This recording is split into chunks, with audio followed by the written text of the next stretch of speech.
It originates in Ethiopia highlands, specifically the Kaffa region. Oh, Kaffa, but it's with a K. It's believed that coffee was first consumed as a drink in Yemen, where Sufi monks used it to stay awake for prayers.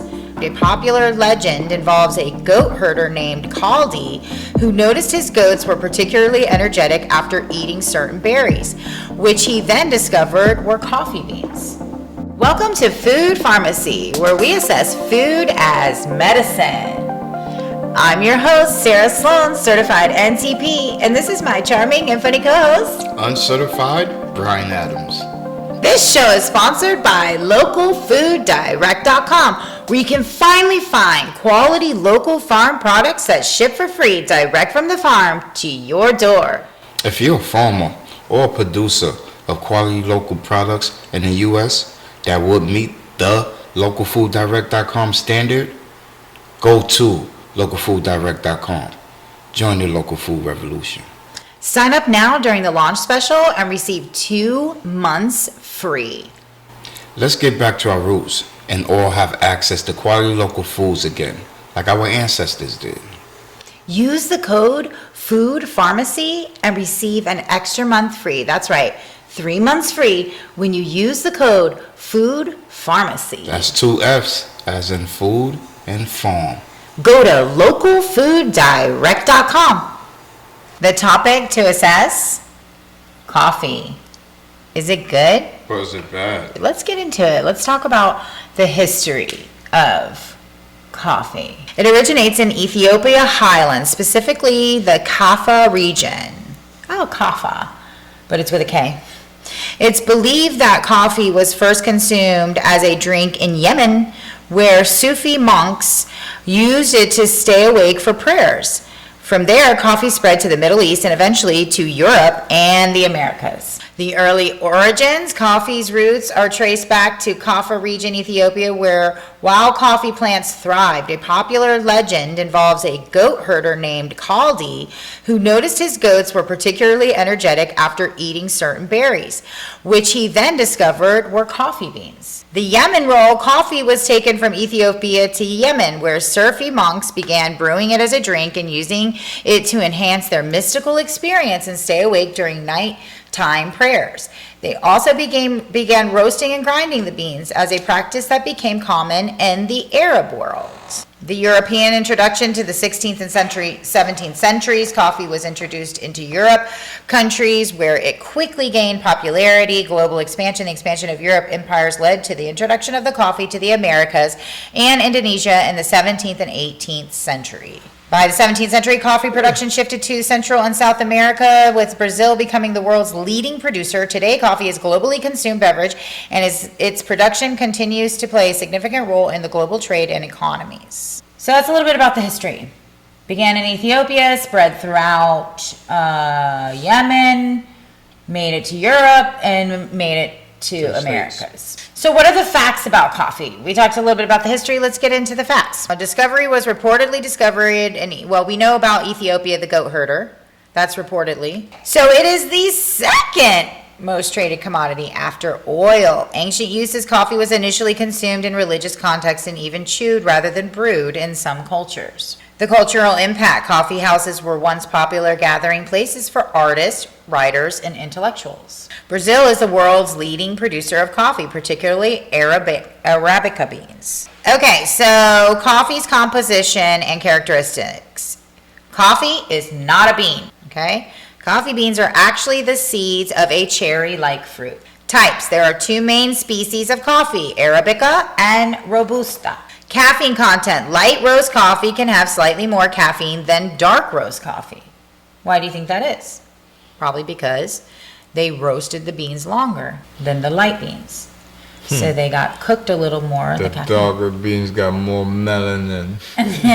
Well, they actually have less caffeine than the light beans. Is caffeine good or bad? Well, we're going to get into that, okay? I guess if you want caffeine, then the dark roast. If you want more caffeine, you go with the light roast. Right? Depends on what you're looking for. I think, caffeine free. I see a lot of caffeine free things, so I'm shooting for caffeine is not that great for you. We're gonna about it. take that to be wired.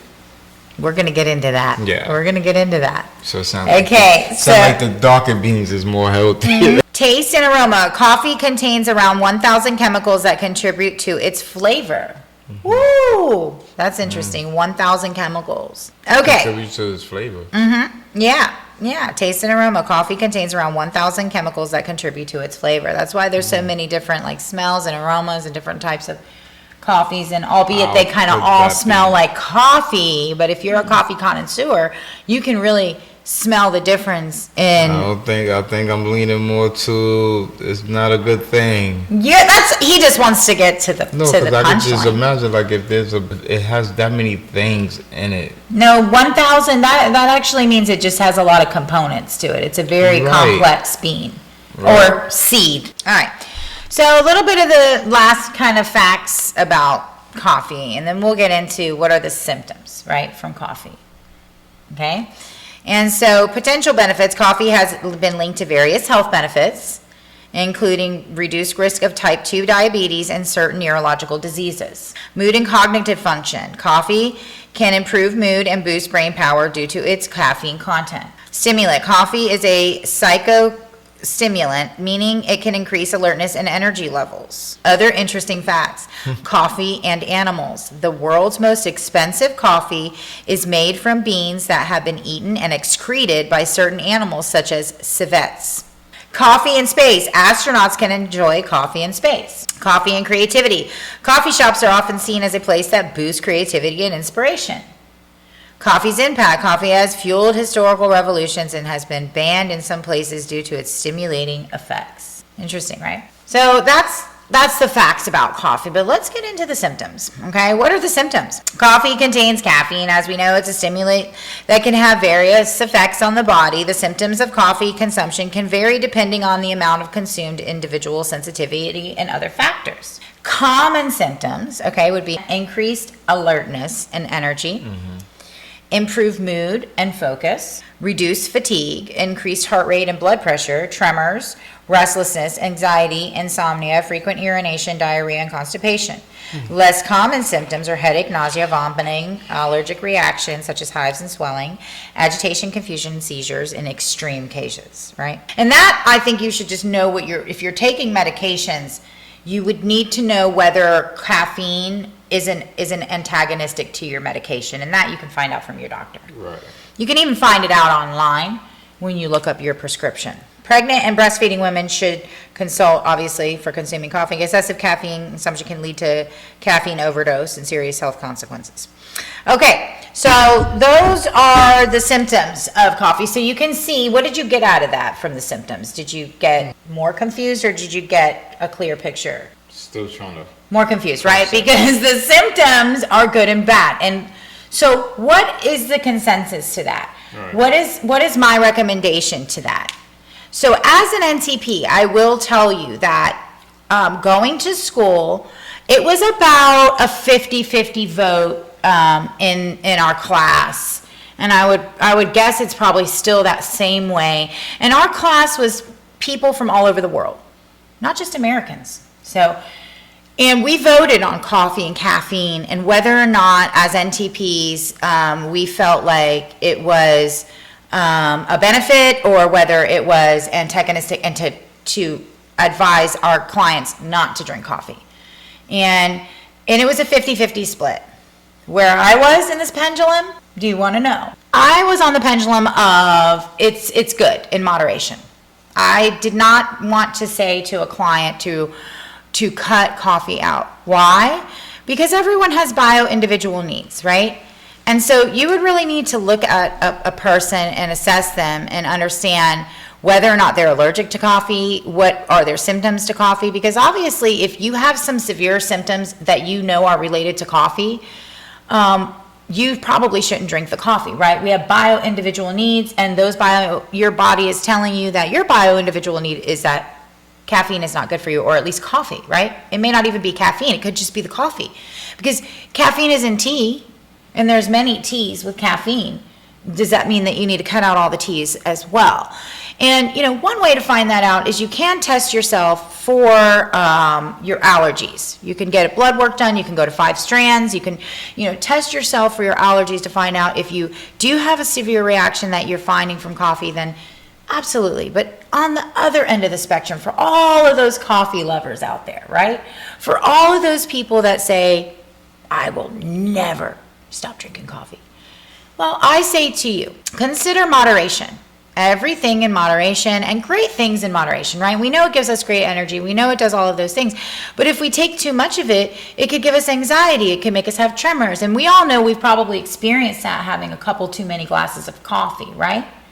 And so what I recommend, because I am a coffee lover, I do love coffee in moderation. And I try to have only 1 cup a day, infused with some good things, lots of cinnamon and things like that, whatever I feel like putting in it. And maybe skip a cup of coffee a day, once in a while. I recommend not really drinking more than a cup of coffee a day. Because now you're getting into, it's kind of excessive. And caffeine, it is an antagonistic to vitamins, minerals, and enzymes. So it can actually interfere if you're taking vitamins, minerals, or enzymes, or if you're eating super healthy food that you're expecting to get all of those vitamins and enzymes and minerals into your body. Those could be antagonized by caffeine, by coffee. Okay, so because it is kind of an antagonistic.